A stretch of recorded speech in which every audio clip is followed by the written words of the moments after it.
Good day mga Lods! Ating pag-uusapan ngayon ang isang scam activity na isinasagawa ng grupo ng mga tao na kung tawagin ay syndicated estafa.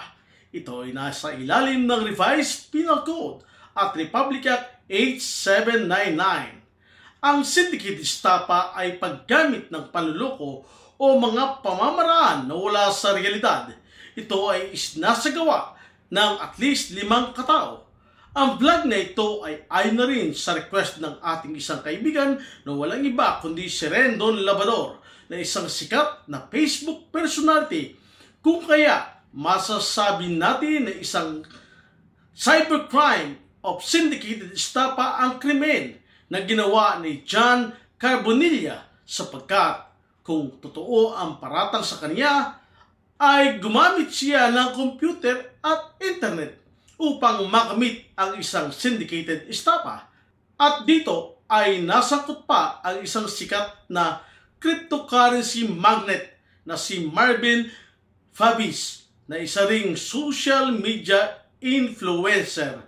Ayon sa mga reklamo ay gumamit di umano ng isang application. Ang mga suspect na dito ay makikilala bilang CryPace, isang investment application, at mayroon ding FB page na mayroong 3.2 million na followers.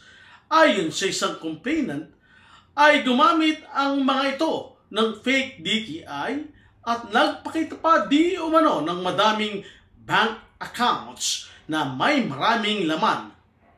Ito ay unang pinag-usapan sa isang vlog ni Rendon Labrador at panoorin natin ang video.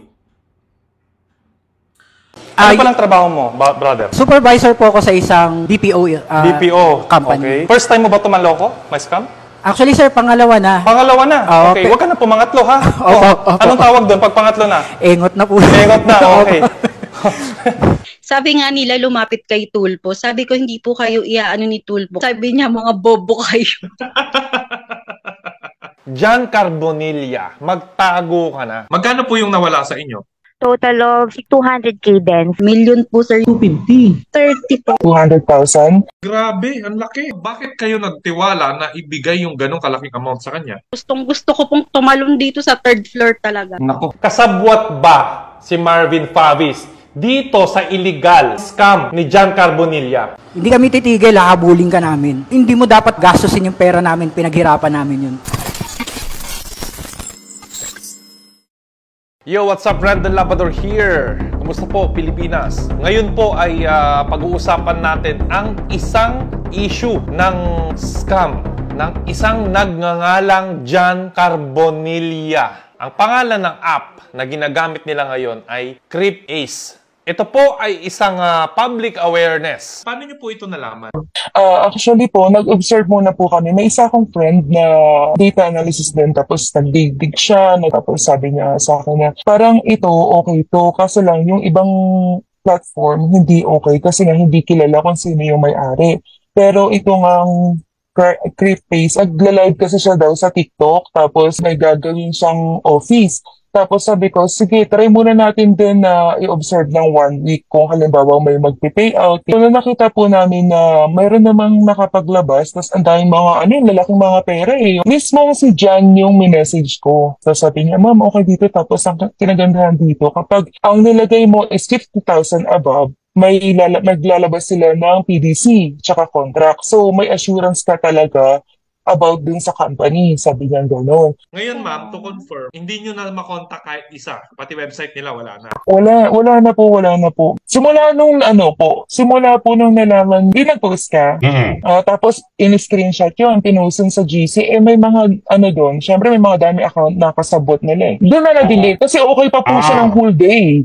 Pinost ko, nakita nila yon, doon sila nagtago na lahat.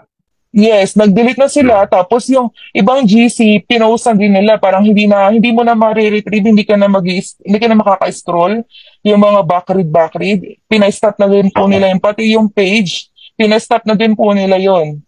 Naka-post na rin po siya. Bakit kayo nagtiwala na ibigay yung ganong kalaking amount sa kanya? Siguro nagtiwala na din kasi based on yung mga post, talagang nakakatiwala naman talaga. Mga paraffles niya, dumarating naman. And I have contract. So, meron akong 4 contract. And so, talagang nagtiwala ako. Came up na yung mga promos nila na ako yung Quantum and then yung mag-open yung office. So, Parang may SEC pa sila, parang may mga ganyan sila, no? Ganyan ba yes, sila? yung may pinakita silang DTI. So, naniwala naman kami about doon. But per checking daw, it's fake.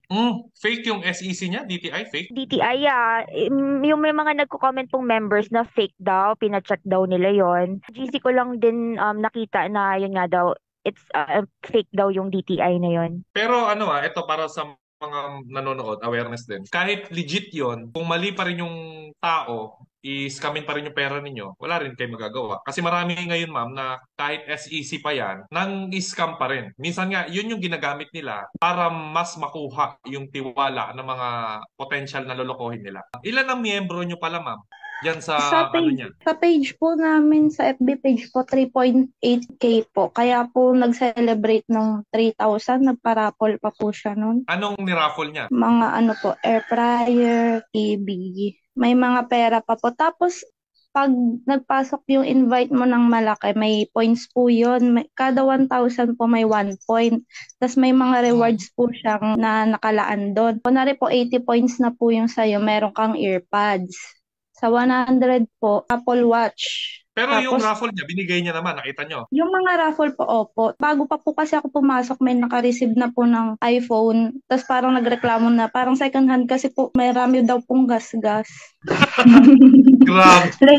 Kung nanonood si John Carbonilla ngayon, ano ang masasabi mo sa kanya?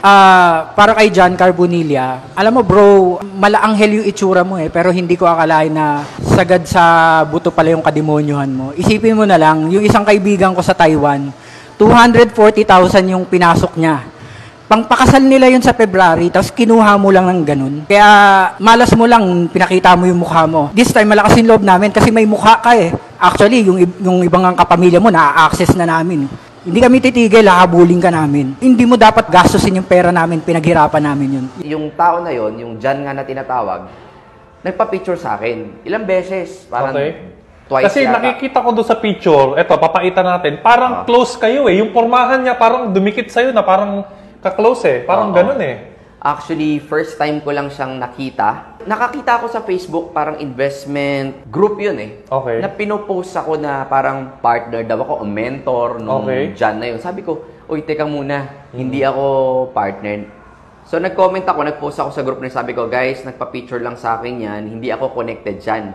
Yun nga, nililinaw ko na hindi ako part ng company na yun. Wala akong ganun. Wala akong any investment.